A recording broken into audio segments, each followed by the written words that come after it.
BBOR, Black Box Online Radio, coming to you from West Virginia at heart and from around the globe. And hello, Nedheads. Hello, Black Box Battalion. Today is Monday, another Zodiac Monday. Welcome to the show. How's everybody doing? On Mondays, I talk to you guys about the Zodiac Killer, an unidentified serial killer who operated in California in 1968 and 69. Whatever happened before or after that is still part of the mystery.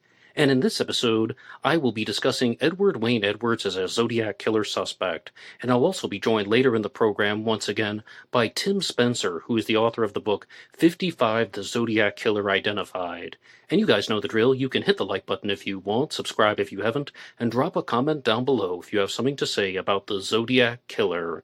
For larger things, you can send them to me at blackboxonlineradio@aol.com.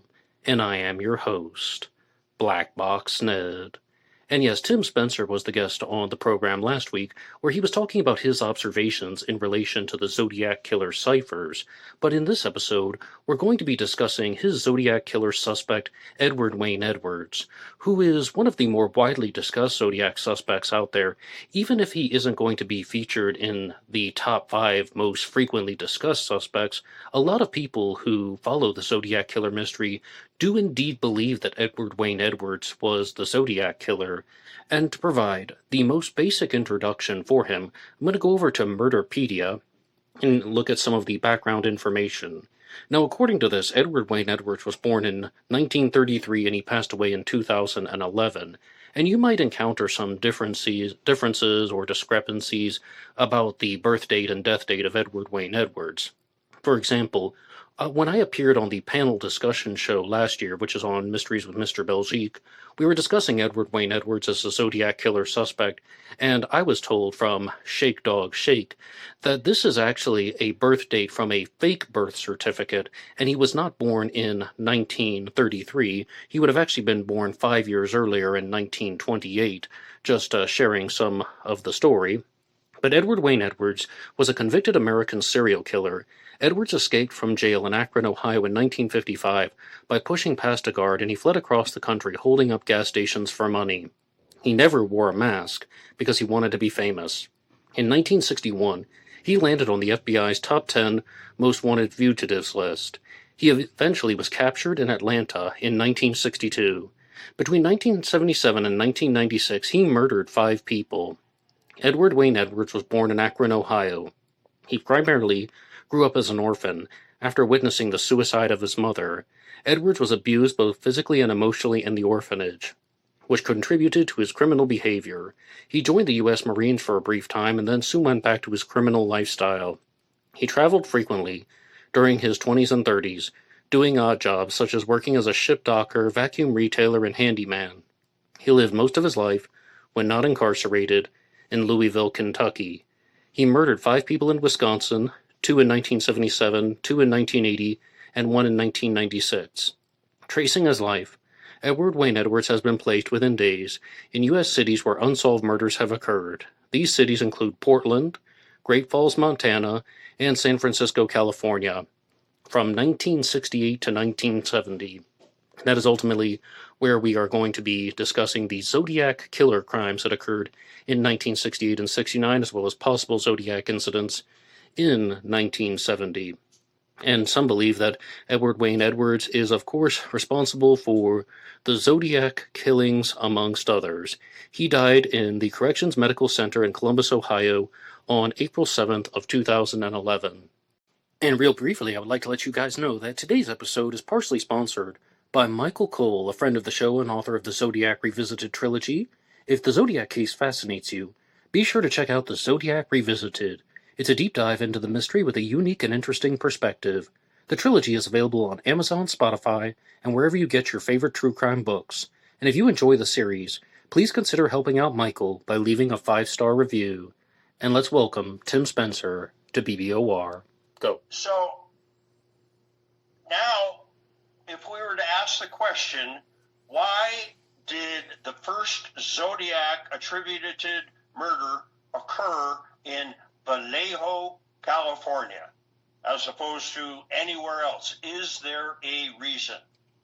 And years later, we discover that Edwards did time in Montana State Prison with Frank Dryman, who killed someone by shooting them an additional 5 times to the back. We have Betty Lou Jensen with this unexplained 5 additional bullets to the back, no one having a reason. Researching later and looking at the parole and prison records of Frank Dryman in the late 60s, we find out he was granted parole at length, despite the fact that he is a convicted murderer. Now, I explained the conditions for parole, and Dryman has stated in the prison records that he is going to work for his brother in Vallejo, California, and he is granted parole. So, he is supposed to go to Vallejo and work for his brother. We have Edwards, who is in prison with Dryman, and this is my opinion, Edwards did not respect or like Dryman and took it upon himself to want to set him up and frame him for another possible murder and get him blamed. With access to the parole and prison records, Dryman is sent to Vallejo. He is paroled in middle, maybe early December of 1968, I guess would be the year. And lo and behold, we have a murder committed in Vallejo with an additional 5 to the back. If prison or law enforcement, I should say, were to investigate and look at parole records, they would find out that Dryman has a history of this particular MO and that he is in Vallejo at the time that this occurs. And this is when Betty Lou Jensen gets the extra 5 to the back and 2 teens are killed on the road in a lover's lane situation. Now, could one conclude from this that perhaps Dryman might be the Zodiac? And here he is, committed 5 to the back to Pellet in Montana, and now there's an additional 5 to the back happens in Vallejo, where he is supposedly sent by the parole board.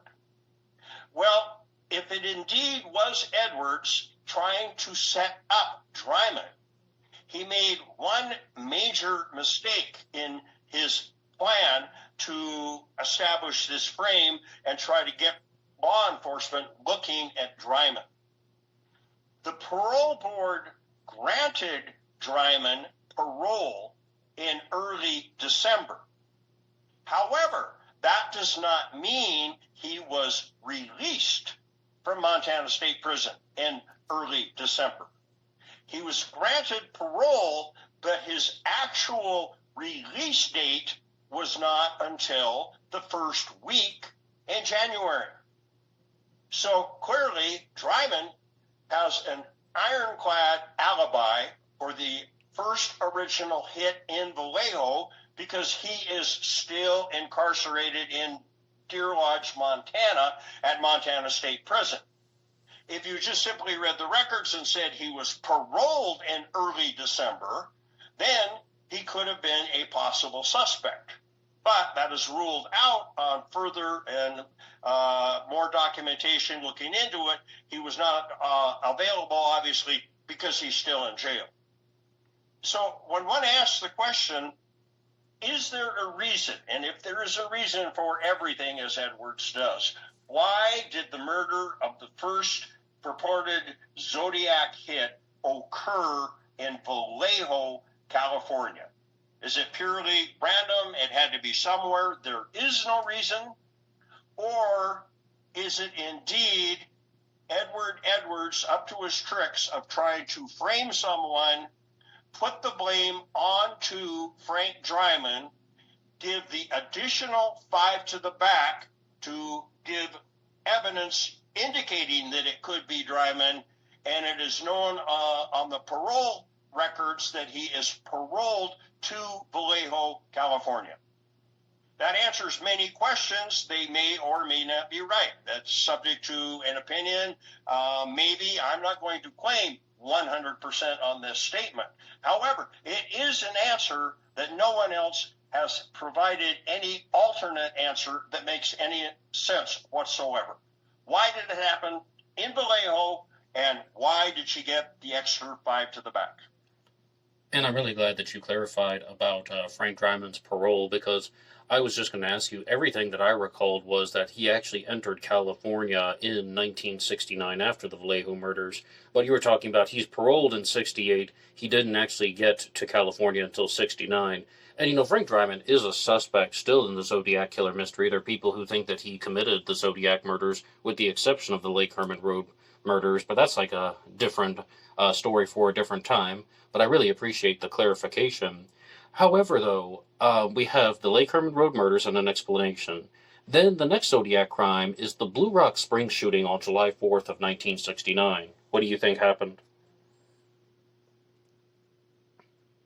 I have an interesting opinion. Again, this is not, I'm going to say 100%. This is just my examination of the crime, what happened, where, why, what's going on.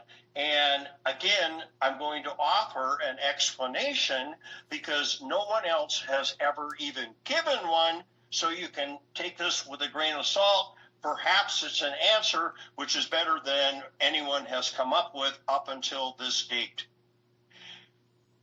First, Edwards is convicted and confessed to liking to kill teenagers in a lover's lane situation. So we have the ground set for a possibility that this could be what's going on and what happened and why.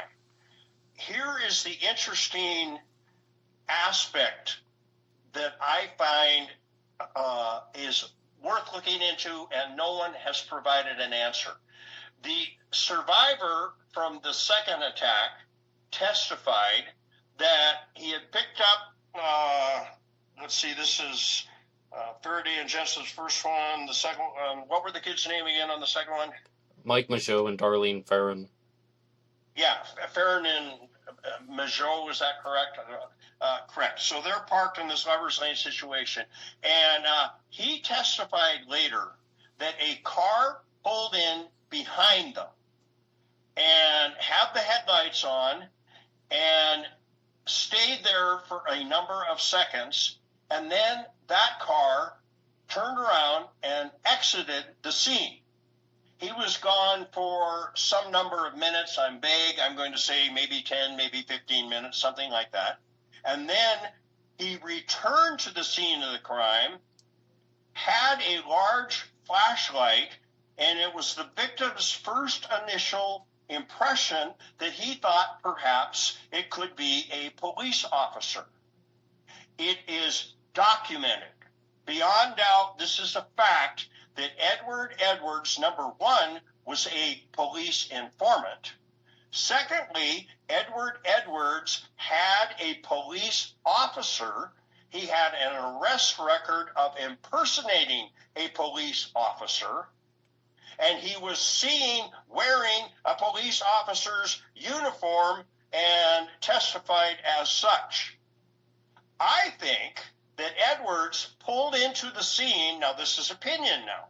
I think he pulled into the scene, perused the situation, left and donned a police uniform and dressed up as a police officer, and then returned to the scene with his flashlight and committed the crime. I think that's why the car appeared and left and then came back several minutes later. Again, no one else has an idea. That's my take on the subject, and I think that's what's happened. One thing we haven't discussed, and I think is very important in this whole situation, applying to all suspects, Edward Edwards in particular, and obviously law enforcement looks at basically two factors in the initial and continuing investigation: motive and opportunity. Ammo. Let's look at the ammo and see if this can apply. Now, opportunity that's possible, vague, can't be documented, maybe we're going to leave that open. Let's get on to the very interesting subject of motive. The motive of the Zodiac. What is this fruitcake doing going out, killing people, writing letters to the press, cryptograms, unsolved clues, taunts, neener, I'm smarter than you, you can't catch me. And now let's take a look at Edward Edwards. As I mentioned, he wrote his own autobiography in 1972 and published Metamorphosis of a Criminal.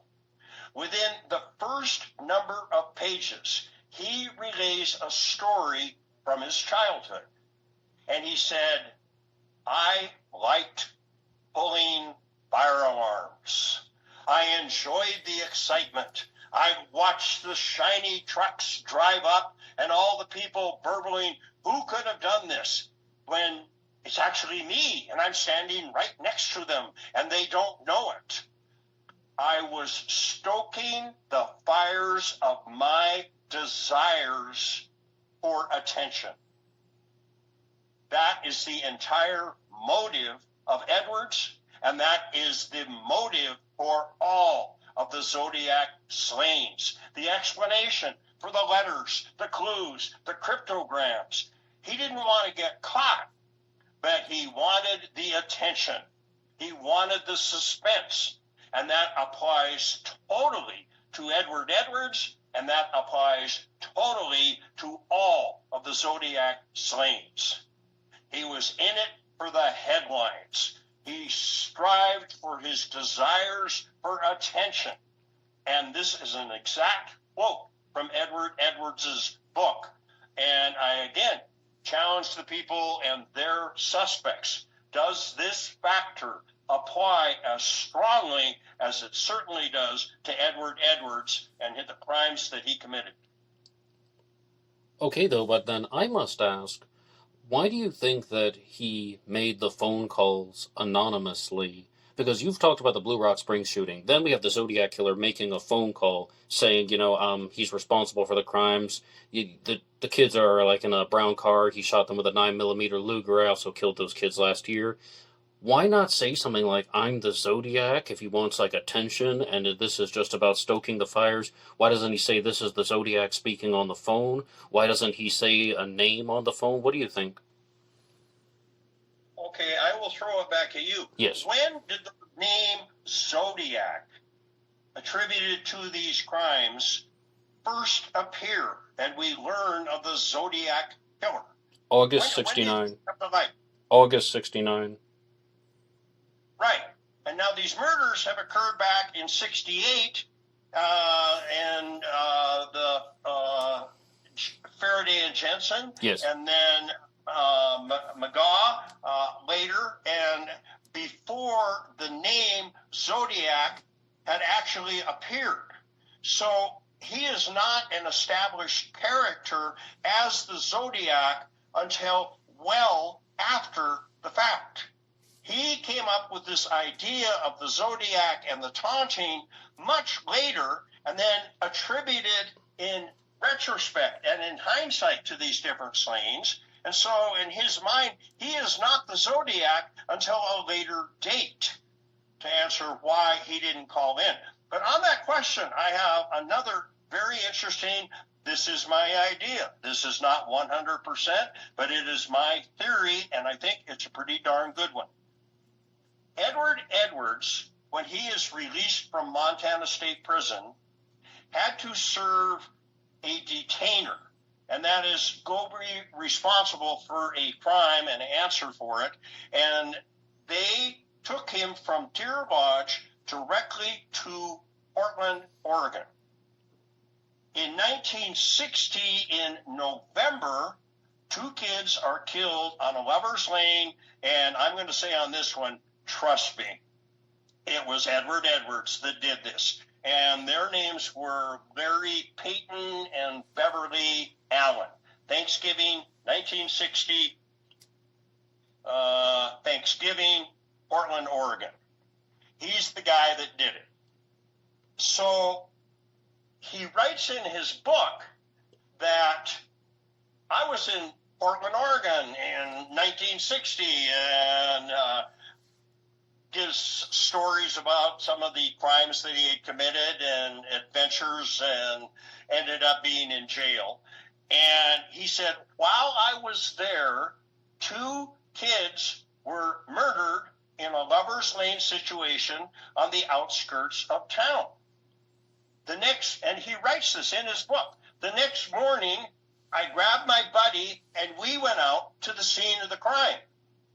And unbeknownst to me, the local deputy sheriff creatively is wandering around to the crowd, and he starts taking down names and addresses and vehicles. This is documented in the police records. Edward Edwards at the scene of the crime the following morning of the murders of Kate and Alan.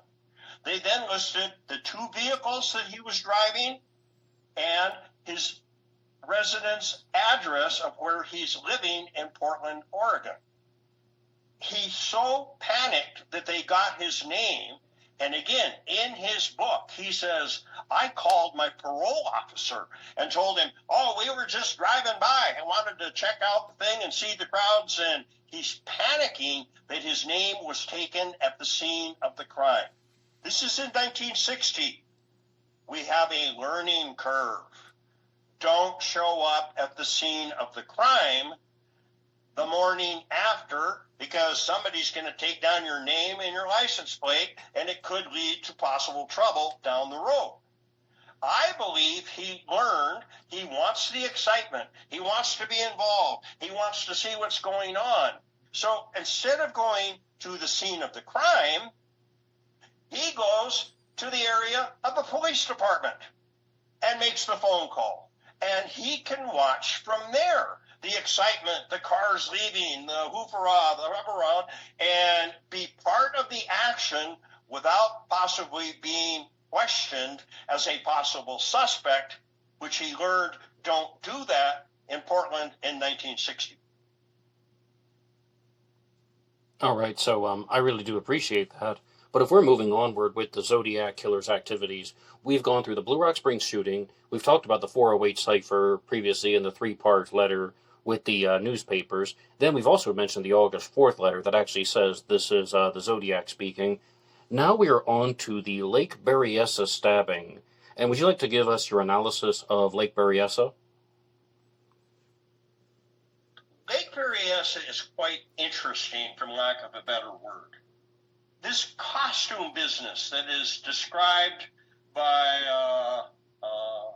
Hartnell, yes. What's his name? Brian, I believe? Yes. And he describes the hood, the Zodiac symbol, details that took place, I've got to kill you, and he leaves, a phone call is made, I just killed 2 kids on the beach. He doesn't know that actually, initially, they both survived, but fortunately, the young gal did not survive for long. And the statement is made as from one of the victims, and it's kind of an interesting question as to why did he dress up in this garb if no one was ever going to see it?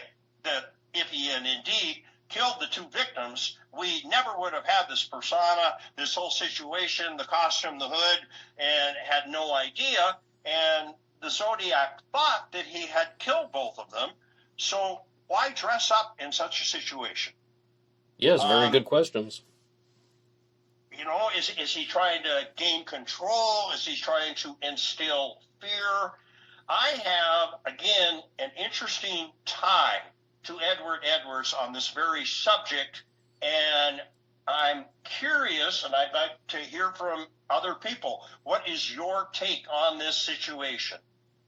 Now, he's dressed up in this costume, and he says, I have to kill you 2 kids, and he does them in, and I'm going to introduce an interesting word at this time to apply to this garbed character. And rather than a murderer, I'm going to suggest Did he consider himself, could we call him an executioner rather than a murderer? I'm thinking, well, this is possible. I have to kill you guys. He is the executioner.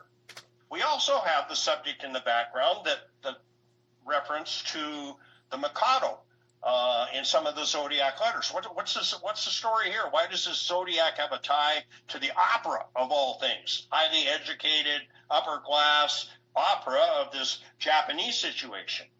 Well, a huge part of the Mikado is a story of a character that wanders off for a particular reason, and the subject of being an executioner. And Lord, I think it was Yum Yum, something to this effect. And one of the major characters in the Mikado deals with this whole subject of an execution and an executioner. Interesting subject. What does it mean? Well, we don't know. Now, back to Edwards. I find this absolutely fascinating. I have a news article from an Ohio newspaper. This is documented. They don't even know Edward Edwards is a criminal.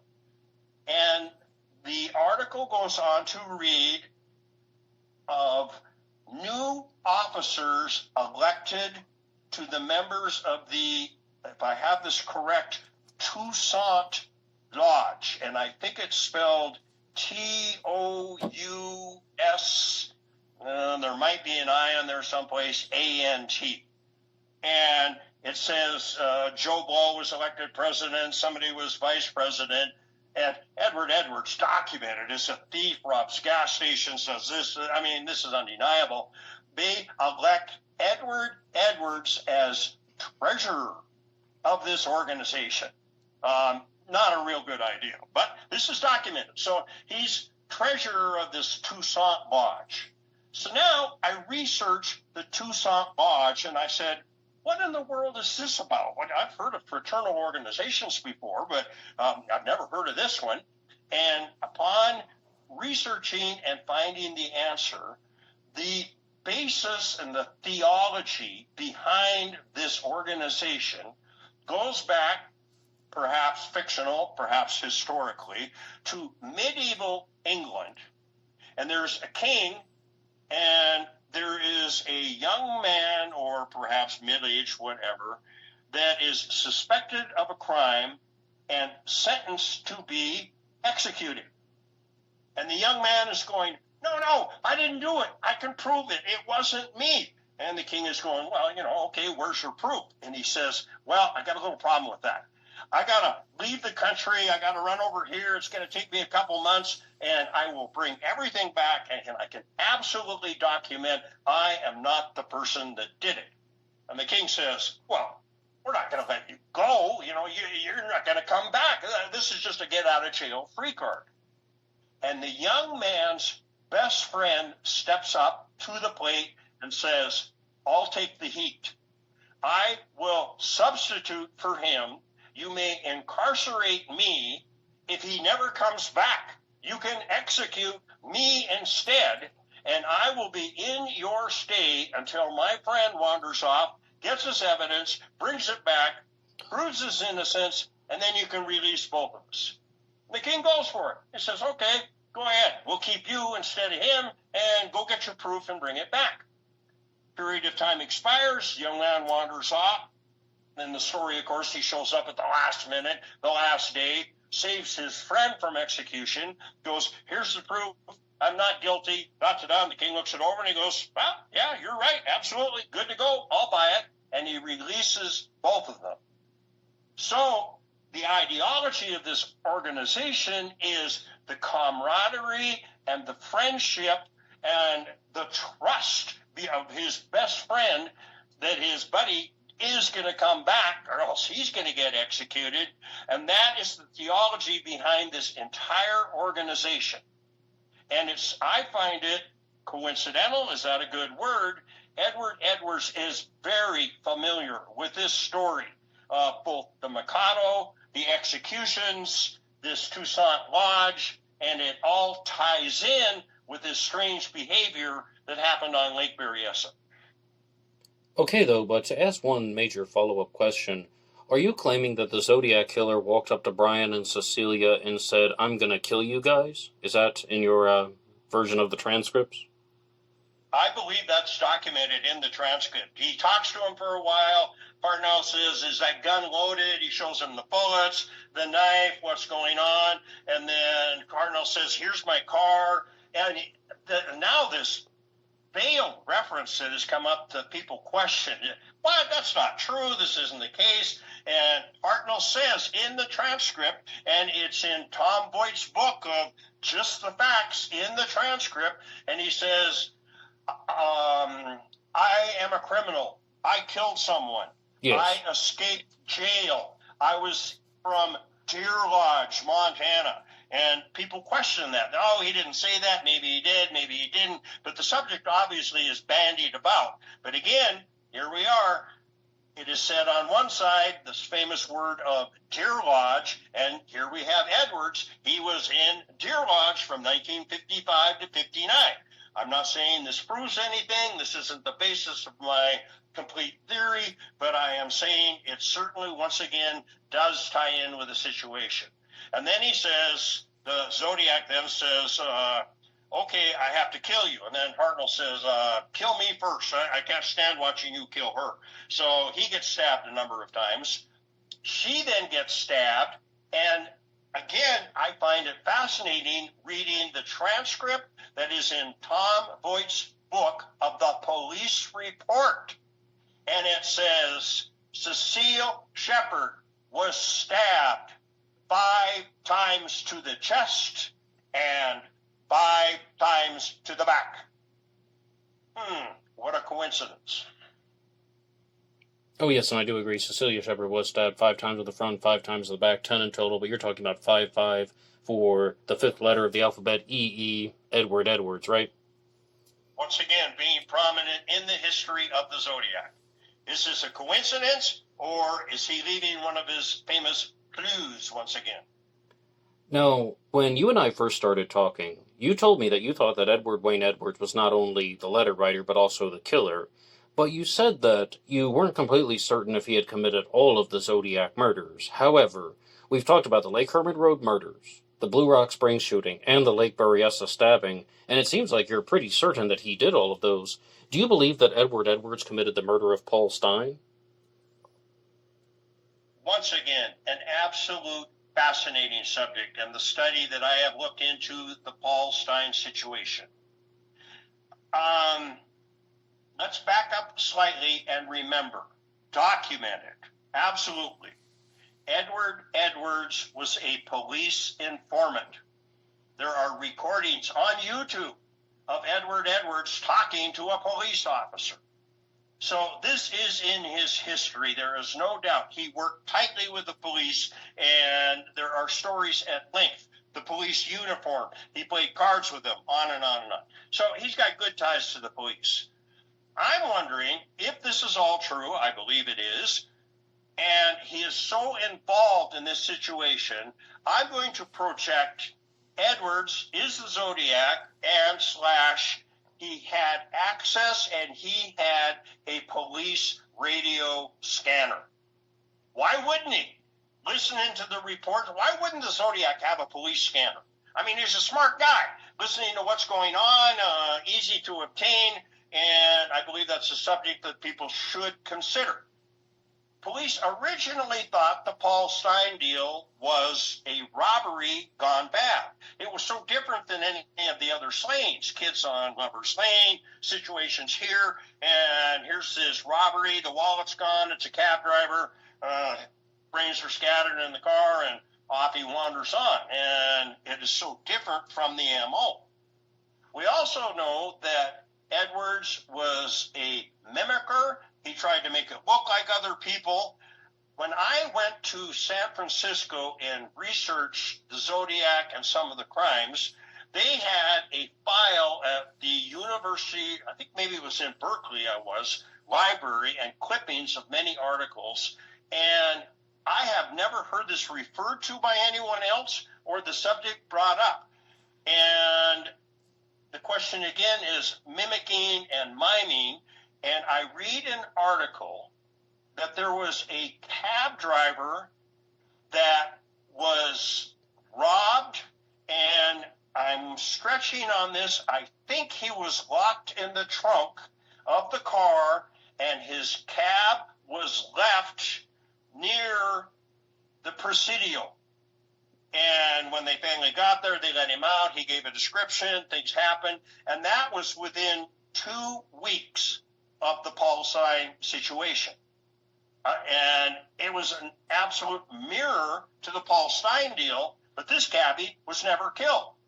But it's documented in the newspaper. This guy's robbed, left in a cab, the Presidio in San Francisco, and a week or 2 weeks later, we have this Paul Stein deal go down, and it is mirroring or mimicking a robbery identically that happened about 2 weeks earlier. They showed the cabbie a picture of the sketch of the suspect, and the cabbie said that didn't look like him whatsoever. That's not the guy that did it. He's not the one. And so that whole situation was dismissed.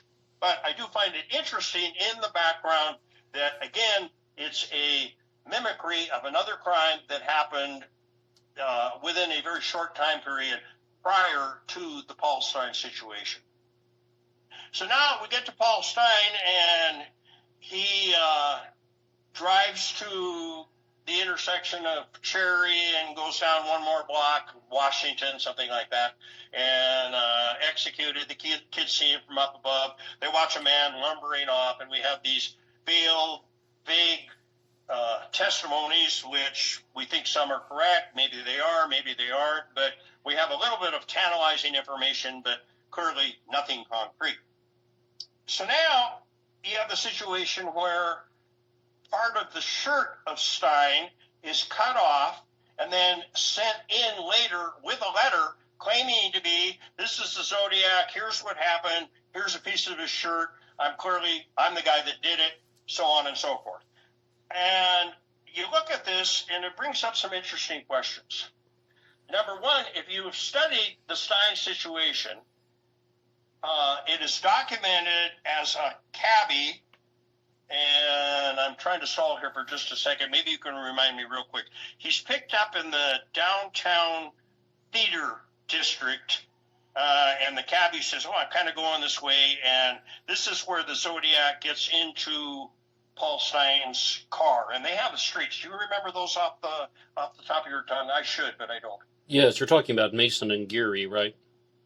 Yes, Mason and Geary, exactly what I was looking for. He's picked up at Mason and Geary and wandered off and ends up by the Presidio, and that's where Paul Stein is executed. It is mildly of interest in research of Edward Edwards that he had an aunt that he detested, and at a very young age, his mom gets popped and sent off to a women's prison in Ohio, and this aunt raises him in the early 1930s, beginning of the Depression, horrible time, a lot of problems, and this is part of his childhood. He did not care for that aunt, and understandably, here you have a nephew, your sister has gotten sent to jail, and you got to take care of this kid, and it's the Depression, and you've got a daughter. Quite likely the daughter got more favoritism than Edward Edwards did, being the unwanted third wheel. So we got a little problem and a little hatred of this particular aunt.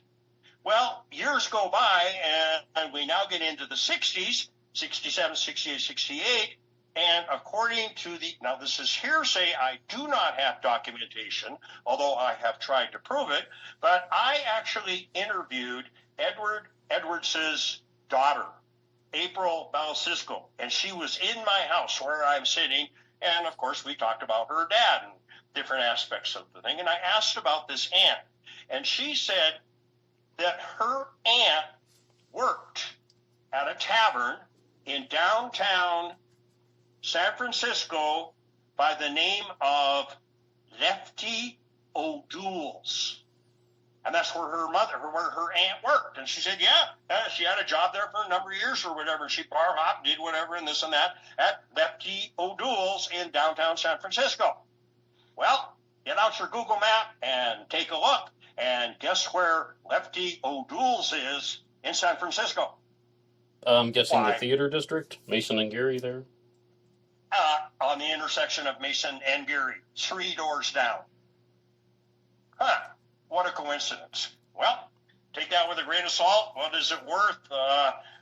The sister that, his stepsister, or I guess it would be his cousin, that he's with growing up at this young age, also commented, we always kind of found it strange that Zodiac guy got picked up where Mom worked, and then we lived up by where Stein was executed. And again, that's hearsay. I can't document it, but it is a very interesting take and worth looking into if possible, and see the relationship between Edwards' aunt, residence, and locale of occupation at Mason and Geary. When do you stop saying coincidences when you're doing an investigation? But that's an interesting aspect that is fun to look into, and I think perhaps should be pursued. Okay then, Tim, as we wind down, one final question for you. You talked about a very secret message hidden in the Zodiac's 408 cipher. After the Stein murder, we have the 340 cipher, which has also been solved. Do you believe there's a hidden message in the 340 cipher? Okay, going back to your initial statement, the hidden message in the 408 is his identity, and that's why it's known as the identity cipher. A letter was sent to Tom Voigt in 2000 approximately, and it was signed by a mysterious Freebird. And it goes on to the effect of, have you found my number yet? It is no phone. It's this and that. It's easy. And when you find my number, you will have me. So that's my entire take on the identity cipher. There may be much more going on. There's some interesting aspects that I could go into, but I do not believe that anything else refers to his identity, which he maintains is in the cipher and says, when you find it, you will have me, that is the construction of the cipher, not what's within it. Now you move on to the 340 cipher, and it's interesting that in a telephone conversation with Edwards, he said the Zodiac used ladder codes. And that is a method of using characters from a code, and you take the letter in the first letter in the code, and then the second letter, you go to the second line and go over 3, and that's the next letter. And then you go to the next line and you go over 3, and that's the next. That's why it's a ladder code. And the 340 was finally broken through some fortuitous circumstances, and it was indeed a ladder code. But again, their interpretation doesn't say anything. It's more gibberish about collecting slaves, I'm the killer, da-da-da-da-da, but that is how they broke the 340. And once again, I would like to thank Tim Spencer for appearing on Black Box Online Radio Zodiac Monday. And please stick around because I'm going to do a Q&A session where I'm going to respond to your questions and comments from last week, which was another episode that featured Tim Spencer, where he talked about his observations in regards to the Zodiac Killer ciphers. But right now, I would like to get to your supporter shoutouts. You can support this channel at buymeacoffee.com. buymeacoffee.com/blackboxned88. That allows you to make a donation or contribution to help the show, and anybody who makes a donation will get a shout-out on Zodiac Monday. And our first shout-out goes to Batman66. Batman bought you a coffee. I never get tired of saying that. And Batman66 says, Zodiac Monday is my beginning of the week. Habit, routine, or even my craving. Batman66, thank you so much for your regular and consistent support, and I do greatly appreciate those words. And next we have one from River Prawn Pottery, another regular and consistent supporter. Thank you for that as well. And of course, CZ Guy. It wouldn't be complete without you three guys. Batman 66, River Prawn, Pottery, and CZ Guy. Thank you so much for helping Black Box Online Radio, and I really do mean it. I cannot thank you guys enough. We have another one, though, on buymeacoffee.com from C.G. Karras. C.G. Karras has also been a guest on this program in the past, and C.G. Karras says, enjoy an iced coffee or two in this hot weather.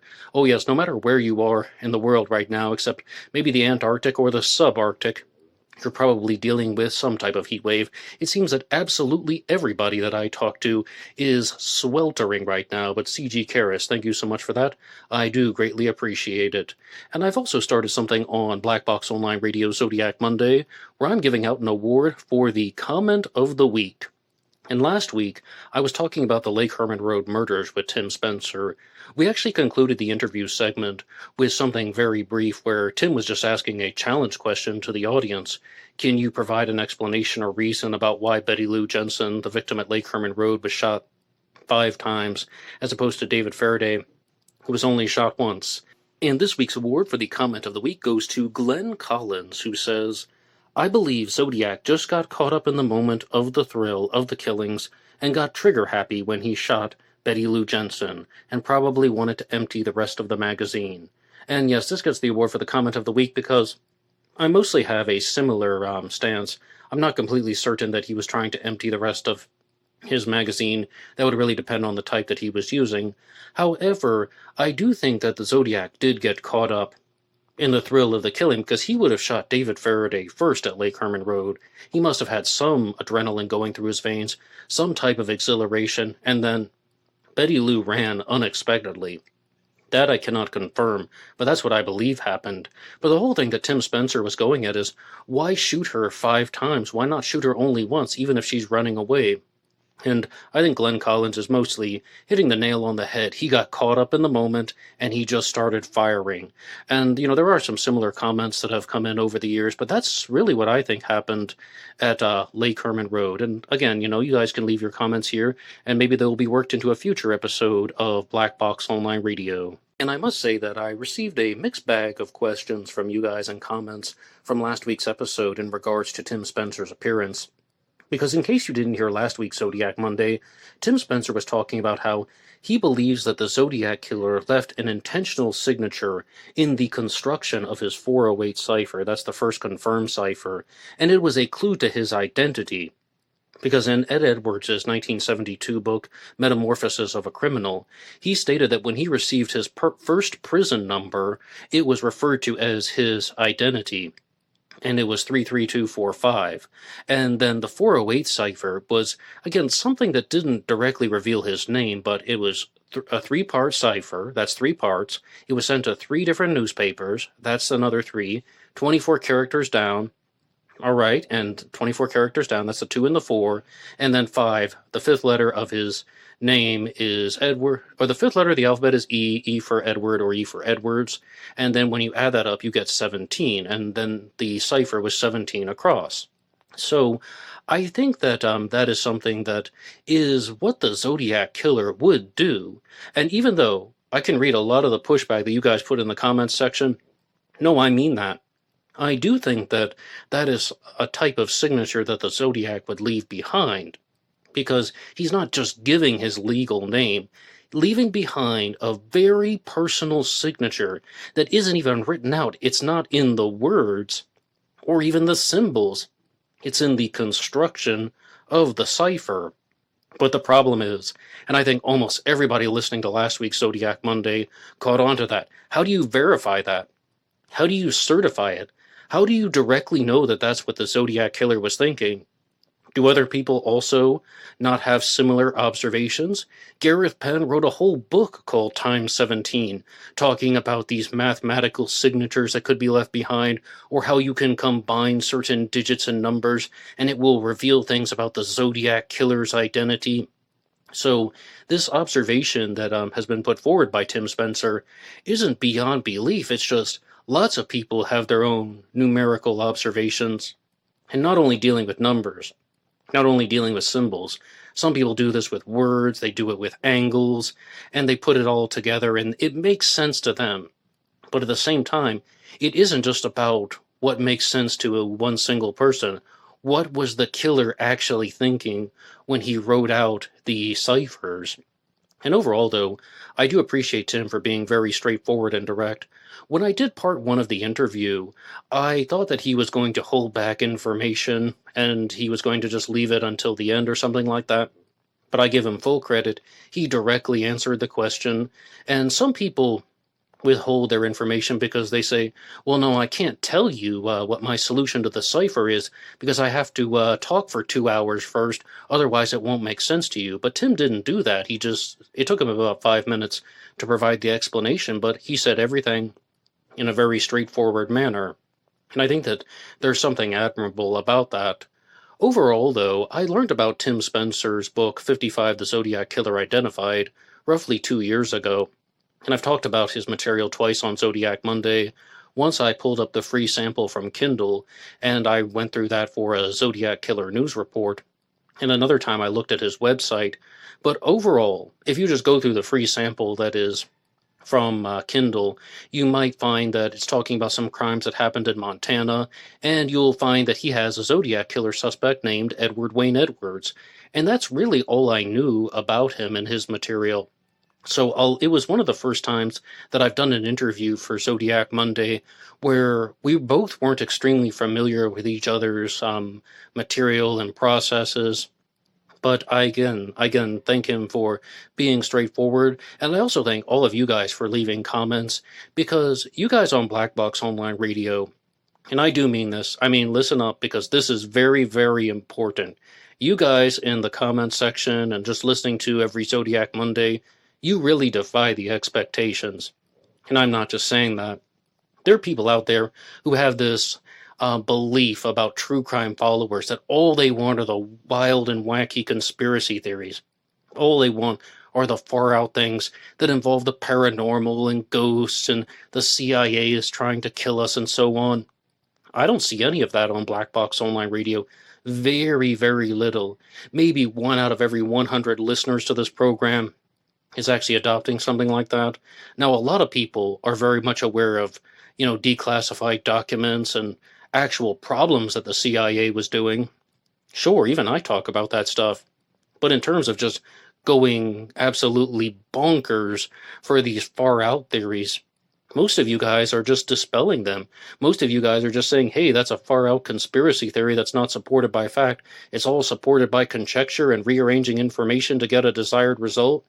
And I just want to say, I think it's a very, very refreshing experience to see all of these other high-end true crime channels just saying, oh yeah, well, followers of, high-profile true crime cases often get caught up in the weird and wacky conspiracy theories. Not you guys. If anything, most of the time you guys are saying you don't even want to hear about them because they aren't supported by real evidence.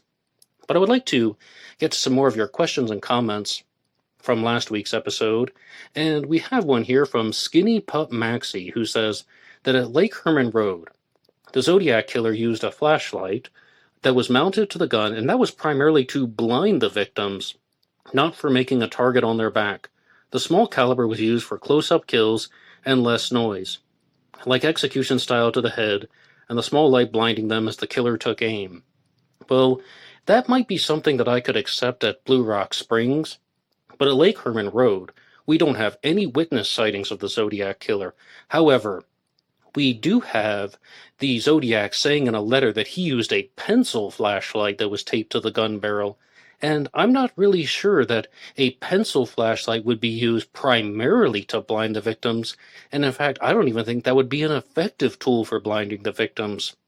At Blue Rock Springs, the Zodiac Killer was reportedly carrying a large flashlight, one that was big enough to have a handle, and he shined it in Mike Mageau's face, and he blinded him with it. But at the same time, I am not convinced that was the primary focus of that. If anything, I think the Zodiac wanted to see in the dark. Maybe you could say it was a twofold purpose. Yes, he wanted to blind the victims, but he also wanted to see very clearly to know where he was shooting. The Zodiac, though, was very inconsistent with that. And I would like to get to the next comment here that was left on last week's episode. And Dave Smith says, This was very interesting, Ned. Tim's explanation is quite logical. I think the Zodiac Killer started his crime spree at that lookout because the area was familiar to him. By the lookout, I think he means Lake Herman Road. He likely scouted it out, and he knew all about it. Does a serial killer who prefers the blade intimidate or seduce his victims, and does he plan it? Well, according to the material I was discussing last week, which was the book The New Evil by Dr. Gary Brucato and Dr. Michael Stone, yes, the serial killer who commits a crime by knife scouts out his locations and plans it extensively. So something like the Lake Berryessa stabbing might have been very, very extensively planned. We're talking about driving to the park 5, 6, 7 times. I know last week I said 12 times, but that was just an example from Dr. Gary Brucato. But driving to the park frequently, looking for exit strategies, and also knowing exactly what he would have to do to not get caught. Does a serial killer who prefers the blade intimidate or seduce the victims? Well, when the Zodiac Killer approached Brian Hartnell and Cecilia Shepard, absolutely he intimidated them. I mean, of course, because the Zodiac is holding up a gun, he's telling this weird story, he's wearing his crazy costume, that's intimidation, and then he attacks them by knife. Whereas, when the Zodiac is committing crimes by a gun, does he really intimidate the victims? I mean, we don't have any idea what happened at Lake Herman Road. I mean, I would think that there was a little bit of intimidation. And in all honesty, I think the Zodiac Killer got out of his car at Lake Herman Road, held his gun up in the air, and fired a warning shot. That's why the weird shell casing is in an odd place. Then the Zodiac ordered them out of the car. Yeah, that's intimidation, but from the surviving witness at Blue Rock Springs, Mike Mageau, it doesn't really seem like they were intimidated. I mean, the Zodiac is shining a flashlight in their face, but I didn't even know if I would call that intimidation. And with the Stein murder, I think Paul Stein was blindsided. Again, I can't tell you what happened in Paul Stein's taxi, but I think he was blindsided. I don't think the Zodiac did anything that would have been in terms of like Lake Berryessa. All I want's your money, I'm just trying to get to Mexico. I mean, if something like that happened, we have no knowledge of that. But I do appreciate the comment from Dave Smith. And we were talking about the book very briefly called Metamorphosis of a Criminal. And we have one here from Pass the Hat who says, I've read Metamorphosis, watched the It Was Me documentary, and rabbit-holed the Zodiac. Even made my own Zodiac video explaining my conclusion on why Edward Wayne Edwards was the Zodiac. Edward Wayne Edwards was always at some place and when bad stuff was happening, and this author shared his conclusion about why 33245 and its little bit make it fit to do so. But I will agree, after reading research, Edward Wayne Edwards did not commit all, but some, and I came to realize that Edward Wayne Edwards had a hand in it all. And the picture of Zodiac clearly fits the Montana prisoner. And also about this thing that Tim Spencer was saying, at first he said that he wasn't completely certain that Edward Wayne Edwards committed all of the crimes.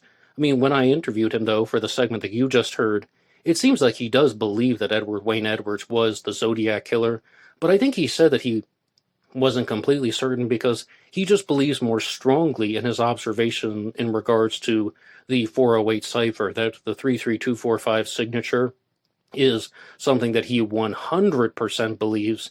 Maybe the other stuff he's like 98, 99% sure, but he said very clearly in the interview clip that he believes that Edward Wayne Edwards committed all of the crimes associated with the Zodiac Killer, Lake Herman Road, Blue Rock Springs, Lake Berryessa, and the Stein murder. Unfortunately, we didn't get to talk about too many other crimes. Maybe Tim can come back on the show in the near future. But overall, though, I would really just love to know, what do you guys think about Edward Wayne Edwards as a Zodiac Killer suspect? Is there something that stands out to you about him? I mean, I think the strong points are that Edward Wayne Edwards was a real serial killer, and he was a serial killer who targeted lovers' lanes. We also have to remember that he was someone who had connections to the Bay Area. He was someone who spent time in Deer Lodge Prison in Montana. The Zodiac said that he had been at Deer Lodge Prison in Montana when he confronted Brian Hartnell and Cecilia Shepard. And it also seems like, he could have known a thing or two about ciphers. He has the military background with the Marines that you heard at the beginning. There are reasons why he would fit into this mold. But I really found that the people that are pushing Edward Wayne Edwards as a Zodiac Killer suspect really try to eliminate other possibilities. in part one of my interview with Tim Spencer, he said very clearly that Edward Wayne Edwards is the only Zodiac Killer suspect that is a convicted serial killer. And I was like, whoa, no, wait a second. And it's not very frequent on Black Box Online Radio that I make an objection and then somebody can ask the question and answer the question for me before I've even said it. But that's what Tim did. He's like, well, yeah, I know. I mean, you might be saying, what about Kaczynski? Some people even say that Ted Kaczynski was the Unabomber, was the Zodiac Killer, but I don't think he's a viable suspect. And absolutely, he just took the words right out of my mouth when I was about to say, yes, Kaczynski was a convicted serial killer, and he's a widely discussed Zodiac Killer suspect. So something like that should not be dismissed. And it seems like Tim is aware of that. It's just he does not believe that Kaczynski is as strong of a suspect as Edward Wayne Edwards. But absolutely there are convicted serial killers who are Zodiac Killer suspects. The other two that I immediately thought of were Joseph Paul Franklin, the racist killer. He's the subject of the book The Zodiac Killer Identity, written by Sam Fisher. And BTK is even a Zodiac Killer suspect. He is the subject of the book Zodiac Settling the Score by Kimberly McGath. So, I mean, there definitely are suspects that were convicted serial killers and also being accused of being the Zodiac. And if it's just about a convicted murderer, how about somebody such as Bruce Davis, who's serving life in prison to this day for his role in the Manson family murders?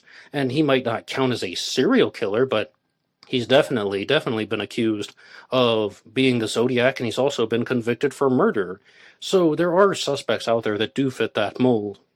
But I think the only other time that Tim really pulled the words out of my mouth was when he was saying that he wanted a reason or an explanation about why the Zodiac Killer chose to put 17 cipher symbols on the line in the 408 cipher.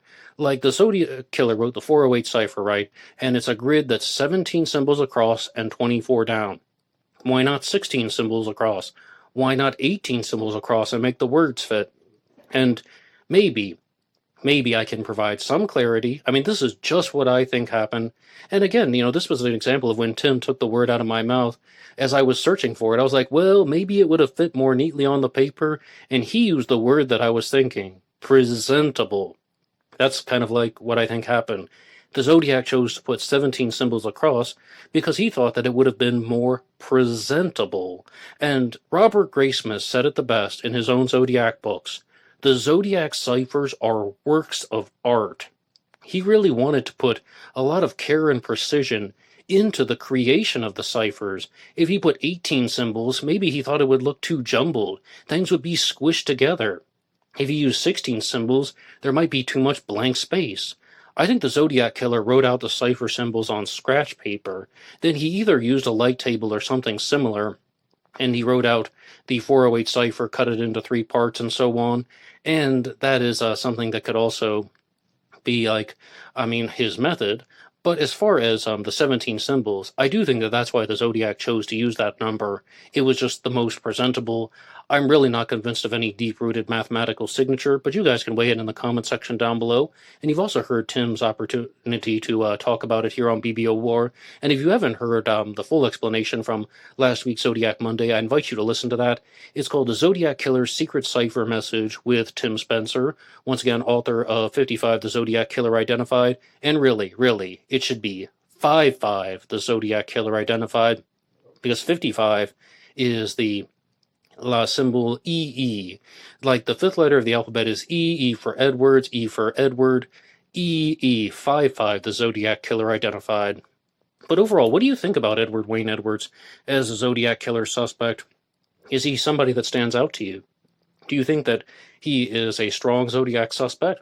Do you think he's a weak Zodiac suspect? And one thing, though, that I do want to emphasize, even if you might disagree with some of Tim's observations, maybe you'll agree with other ones, because he's talked a lot about the ciphers, and also in this episode we talk more about the suspect profile for Edward Wayne Edwards. Another strong point is that he had a cousin who was running the bar 2 blocks away from Mason and Geary when the Zodiac allegedly got into Paul Stein's taxi. So there are reasons why people suspect Edward Wayne Edwards of being the Zodiac. But what do you think? Share anything you want in the comments section down below. And I also want to remind you guys that Black Box Online Radio now comes to you 5 days a week. Monday about the Zodiac Killer, Tuesday about JonBenet Ramsey, Wednesday about Jack the Ripper, Thursday about the Black Dahlia, and Friday about D.B. Cooper. So lots of things going on here on Black Box Online Radio, and I also release shorts on Facebook and Instagram. And if you want to support all of these efforts, you know about buymeacoffee.com. But really, just feel free to tune in to some of the other content that is available here on BBOR. Even last Saturday, I did a bonus episode on the disappearance of Amy Bradley from 1998. So feel free to explore some other content. You can also discuss the Zodiac case in the comments section down below. And I'll be with you guys next week for another episode about the Zodiac Killer. Thanks again to Tim for appearing on the program, and good